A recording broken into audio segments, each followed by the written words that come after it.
Hello friends, welcome to Navi education. आपके government jobs के जो टेस्ट होते हैं, एग्जाम्स होते हैं, उसका एक बहुत ही इंपॉर्टेंट क्वेश्चन है और वो है फिलर्स। आज मैं इस टॉपिक को लेके आई हूँ क्योंकि ये आपके डिफेंस में, रेलवेज में, बैंकिंग एग्जाम्स में, इंश्योरेंस में या फिर एसएससी के एग्जाम्स में ये कंपलसरी क्वेश्चन है, आता ही है और बहुत ही इंपॉर्टेंट क्वेश्चन है, बट बहुत ईजी है, बिल्कुल भी टफ नहीं है। और आज मैं आपको इसको बहुत ही सिंपल और ट्रिकी वे में सॉल्व करना बताऊंगी।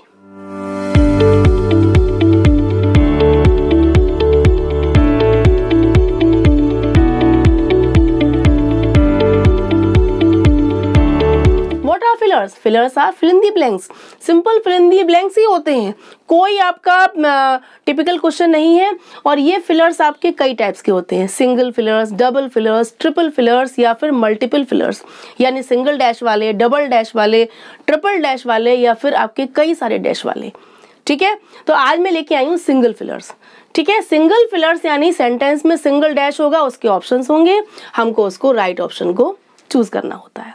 ठीक है, अब ये समझ लीजिए आप कि जैसे जो भी आपके, चाहे वो सिंगल हो, चाहे डबल हो, चाहे आपके ट्रिपल हो, कोई भी फिलर्स हो, सबसे पहले आपकी स्ट्रेटेजी ये होनी चाहिए सॉल्व करने की, आपको सेंटेंस को रीड करना है। वन टाइम रीड करना कंपलसरी है, क्योंकि रीड करने से ही आपके मन में उसका आंसर आ जाएगा, थोड़ा सा उसका हिंट आपके दिमाग में आ जाएगा कि उसमें आंसर क्या आ सकता है या क्या होना चाहिए। जब उसको रीड करके जब ऑप्शन पढ़ेंगे तो आपको आंसर को चूज करने में बहुत ही ईजी लगेगा।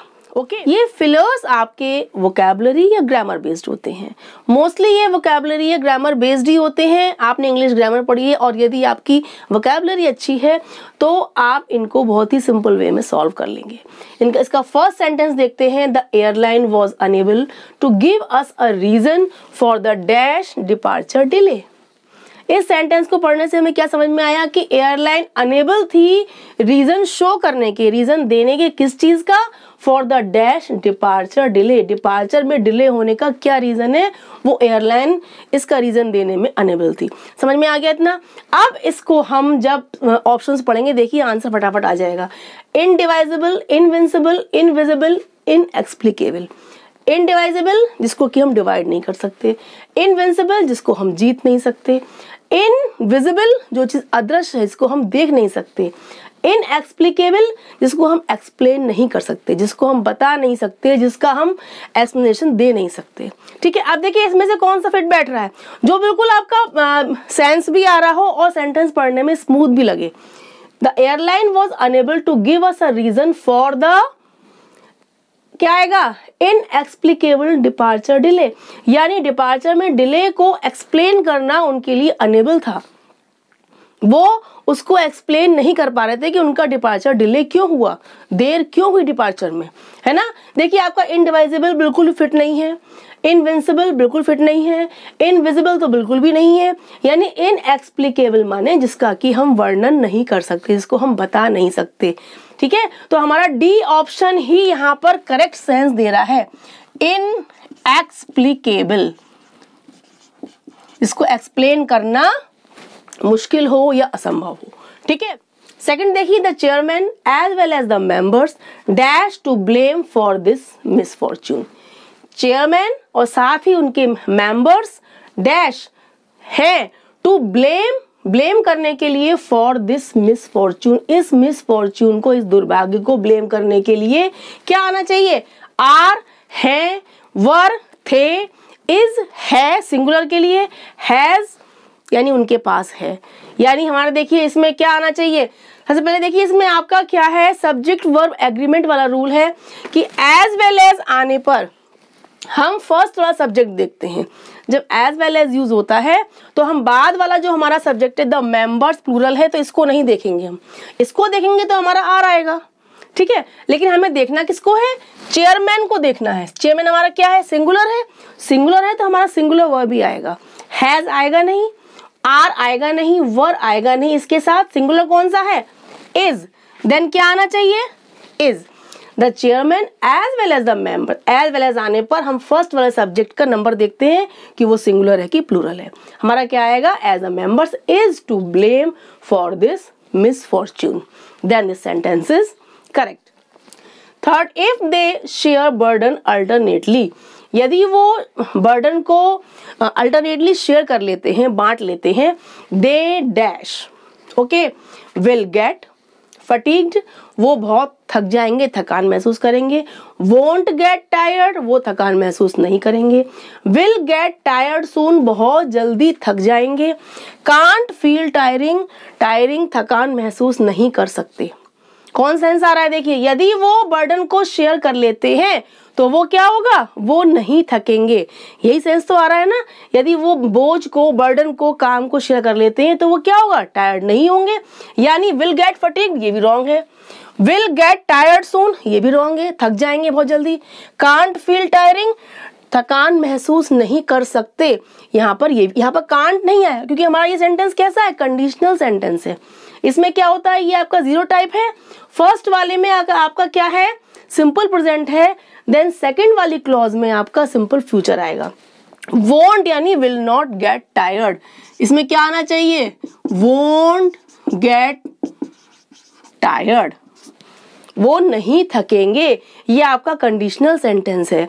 एक अगर आपकी कंडीशनल वाली क्लॉज में सिंपल प्रेजेंट है, देन बाद वाली क्लॉज में आपकी जो मेन क्लॉज है उसमें आपका सिंपल फ्यूचर आएगा। वोंट गेट टायर्ड होगा, will get tired soon wrong sense दे रहा है, कांट आएगा नहीं, ये भी आपका रॉन्ग सेंस दे रहा है कि वो थक जाएंगे, वो नहीं थकेंगे, ये सेंस आ रहा है। देन आपका B option is correct.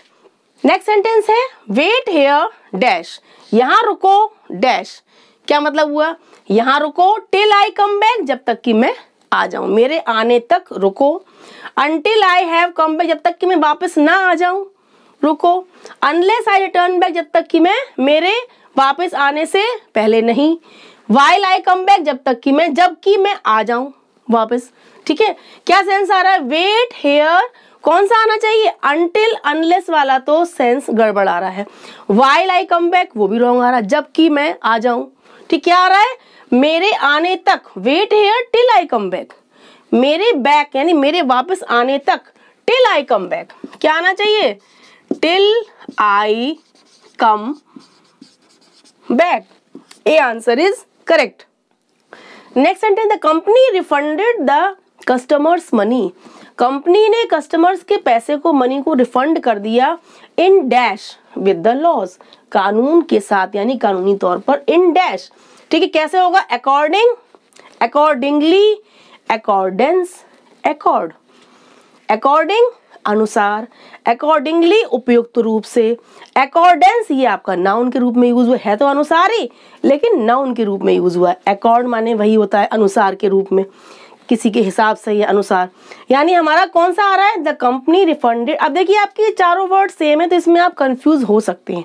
Then आप क्या देखेंगे, पहले आप सेंटेंस में देखिए कि कौन सा स्मूथली चल रहा है, the company refunded the customers money in according with the laws, in accordingly with the laws, in accordance with the laws, in accord with the laws. कौन सही आ रहा है आपका, in accordance with the laws, C is correct, in accordance with the laws यानी laws कानूनों के अनुसार, जैसा कानून में कहा गया है, the company refund the customers money in accordance with the laws. In accordingly wrong है, अकॉर्ड रॉन्ग है, अकॉर्डिंग रॉन्ग लग रहा है, हमारा सही क्या आ रहा है, accordance. Okay, they took blankets so that they dash keep warm, उन्होंने ब्लैंकेट्स लिए ताकि वो गर्म रख सकें, might, had, can be, might not, might माने सकने के सेंस में, यहाँ पर टुक पास्ट है तो माइट भी पास्ट है, हैड, दे हैड की वार्म, कोई हैड आएगा किसी रखने के सेंस में। ठीक है, कैन बी हो सकता है, माइट नॉट नहीं रख सके, क्या सेंस आ रहा है कि वो गरम रख सके, वार्म रख सके, दे टुक ब्लैंकेट सो दैट दे, कौन सा यार आपका, they had keep warm wrong आ रहा है, they can be keep warm wrong है, दे माइट नॉट तो बिल्कुल ही रॉन्ग है, यानी कौन सा आ रहा है, दे माइट कीप वार्म, वो गर्म रह सके, they might keep warm. Okay, the critics called the film, critics ने फिल्म को कहा, फिल्म कोई देखी, कोई मूवी देखी, उसके लिए क्या कहा, अ डैश। ठीक है, a waste of good actors and cameraman. अच्छे एक्टर्स का और कैमरामैन का वेस्टेज है इस फिल्म में। उन्होंने उस फिल्म को देखकर कहा, क्या कहा? ट्रेवेस्टी, टैपेस्ट्री, रिब्यूक या लॉफ्टी। ट्रेवेस्टी किसी चीज का बड़ा ही अजीब सा रिप्रेजेंटेशन देना, यानी झूठा रिप्रेजेंटेशन देना, ठीक है। टैपेस्ट्री क्या होता है? एक थिक फैब्रिक टाइप का होता है जो लूम में उसको बनाया जाता है। रिब्यूक माने किसी का विरोध करना, किसी की चीज, किसी बात के अगेंस्ट होना। लॉफ्टी माने बहुत ही शानदार होना। अब फिल्म लॉफ्टी तो आएगा नहीं, ठीक है। और रिब्यूक माने अगेंस्ट होना। The critics called a film a rebuke. No, the critics called a film tapestry. तो आपका थिक फैब्रिक है, ये तो रॉन्ग ही है।